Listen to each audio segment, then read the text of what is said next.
Good evening, everyone. So, I am Altelerain Dalaro from Batch 4. So, yung topic po natin today is all about exorcism. So, sabi to ni Pastor Russell, ay bakit may exorcism? Ang scripture po na ibinahagi ni Pastor Russell today ay matatagpuan sa Mark 1 verse 23 to 27.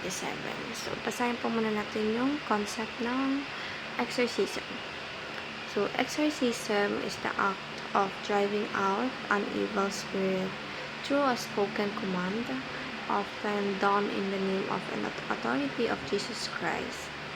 In Scripture, exorcisms affirm Christ's power over the spiritual realm and the victory of God's kingdom over darkness.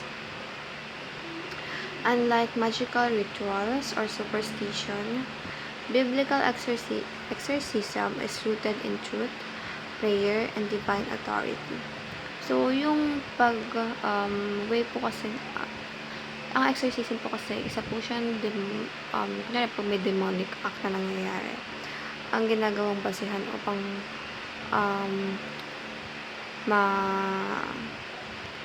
ma-stop yung ganong scenario is sa magbabasa tayo ng Biblia or meron silang tinatawag or merong mga pagbabasa na in a right way upang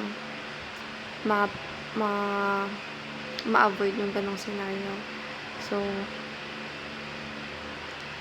Christ followers are called not to fear demonic forces but to live in the freedom Christ secured. So, we have here the teachings, which is Jesus casted out demons. Jesus gave his disciples authority to do the same, and Jesus' disciples exorcist in Jesus' name. So, dito po, binabahagi ni Pastor ng Panginoon na inaan na po yung mga demonyo, kumbaga pinapaalis niya. Dahil, gaya ng sabi natin, yun po yung isang bagay na gustong kumalaban sa Panginoon upang ang lahat ng mga anak niya ay mapunta sa maling direksyon ng buhay. So, ayun yung sinasabi natin. Lahat ng mga masasamang words or negative words, ayun po yung nag-describe sa